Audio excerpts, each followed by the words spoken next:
warahmatullahi wabarakatuh. Saya Melia Kamila, mahasiswa YIN Kudus, Prodi Pendidikan Guru Madrasah Ibtidaiyah. Video ini saya buat guna memenuhi tugas ujian akhir semester mata kuliah perkembangan peserta didik yang diampu oleh Ibu Dosen Eliaheni, MPDI. Mari kita simak video berikut ini.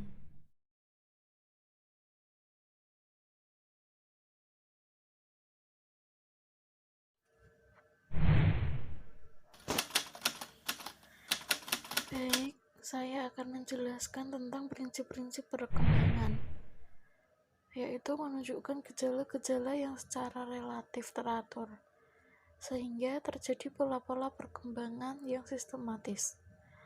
Adapun beberapa prinsip-prinsip perkembangan itu kadang-kadang juga dipandang sebagai hukum-hukum perkembangan. Beberapa prinsip itu adalah perkembangan fungsi-fungsi jasmaniah dan fungsi-fungsi rohaniah. Selanjutnya, setiap individu mempunyai kecepatan-kecepatan sendiri-sendiri dalam perkembangannya. Selanjutnya, proses perkembangan itu mengikuti pola tertentu, dan masih banyak lain lagi beberapa prinsip itu. Berikut ini juga merupakan beberapa implikasi prinsip-prinsip hukum perkembangan terhadap pendidikan, yaitu pengembangan atau penyusunan pemilihan penggunaan materi, strategi, metodologi, sumber, evaluasi belajar mengajar, hendaknya memperhatikan periode perkembangan peserta didik.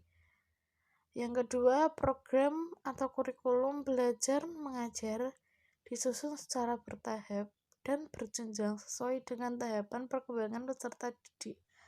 Ketentuannya seperti dari sederhana menuju yang kompleks, dari mudah menuju sukar, dan yang terakhir yaitu sistem belajar mengajar diorganisasikan agar terlaksana prinsip materinya. Selanjutnya yaitu learning atau belajar tuntas dan continuous progress.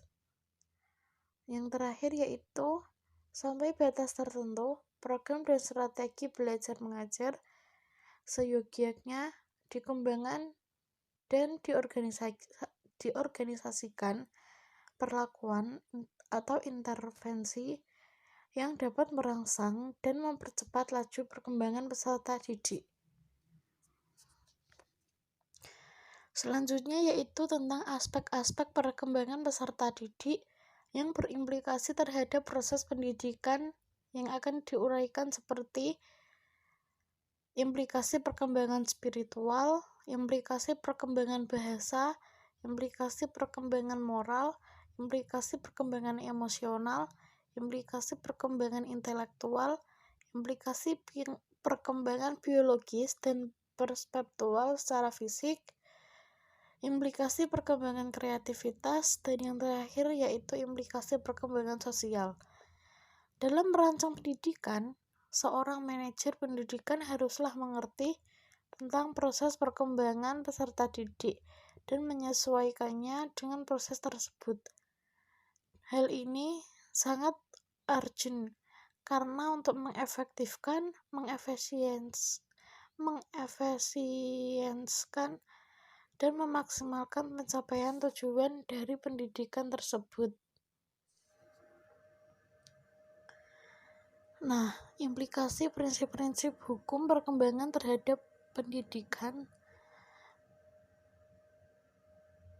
pada umumnya berkembang sesuai dengan tahapan-tahapannya. Cara pembelajaran yang diharapkan harus sesuai dengan tahapan perkembangan anak, yakni memiliki karakteristik sebagai berikut. 1. Programnya disusun secara fleksibel dan tidak kaku serta memperhatikan perbedaan individual anak. 2. Tidak melakukan atau dilakukan secara monoton, tetapi disajikan secara variatif melalui banyak aktivitas.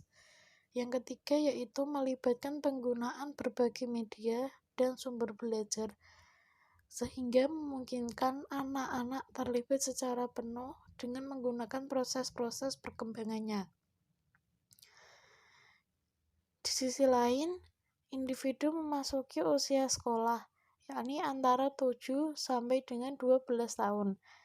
Individu dimaksud sudah dapat disebut sebagai peserta didik yang akan berhubungan dengan proses pembelajaran dalam suatu sistem pendidikan.